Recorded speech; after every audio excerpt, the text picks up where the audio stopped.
नमस्कार. आज आपण पाहणार आहोत भोगीची भाजी. तरी ही भाजी बनवताना भरपूर सर्व प्रकारच्या भाज्या घेतल्या जातात, पण मी इथे काही ठराविकच भाज्या घेतल्यात.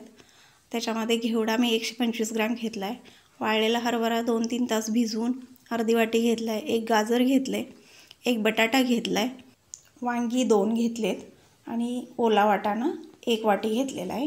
ह्या सर्व भाज्या मी निवडून स्वच्छ धुवून घेतलेल्या आहेत. आणि शेंगदाणे घेतले, शेंगदाणे आपण आवडीप्रमाणे घेऊ शकतो. आणि तीळ 4 चमचे घेतलेले आहेत आणि शिजण्यासाठी त्याला 1 ग्लास पाणी घातलेलं आहे.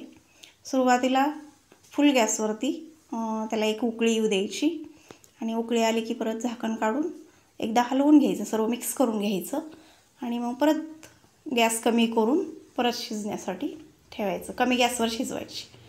आणि जी भाजी शिजायला जास्त वेळ लागतो ती पाहायची शिजली का पहिल्यांदा. आता ह्याच्यामध्ये हरभऱ्याला जास्त वेळ लागतो म्हणून मी हरभरा पाहिला शिजला का तो व्यवस्थित शिजलेला होता. आता या भाजीमध्ये मी थोडासा कोबी पण वापरलेला आहे आणि चटणी आणि धने पावडर ही शिजलेल्या भाजीत मी ताटात खाली काढलेली असते तिथंच टाकलेली आणि थोडंसं तेल 2 चमचे तेल टाकलेलं आहे.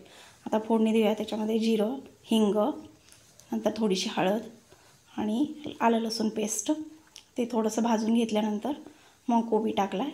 कोबी चांगला परतला की मग नंतर वरून खोबरं मिक्सरवर बारीक केलेलं वाळलेलं खोबरं आणि ते चांगलं व्यवस्थित परतून झाल्यानंतर मग हे शिजलेल्या भाज्या त्याच्यामध्ये टाकायच्या आणि चांगलं मिक्स करून घ्यायचं.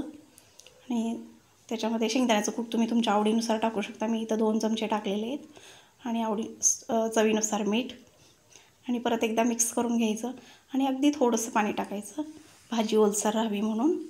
आणि आता 1 मिनिट फक्त झाकण ठेवून एक वाफ येऊ द्यायची आणि मग कोथिंबीर टाकली की झाली भाजी तयार.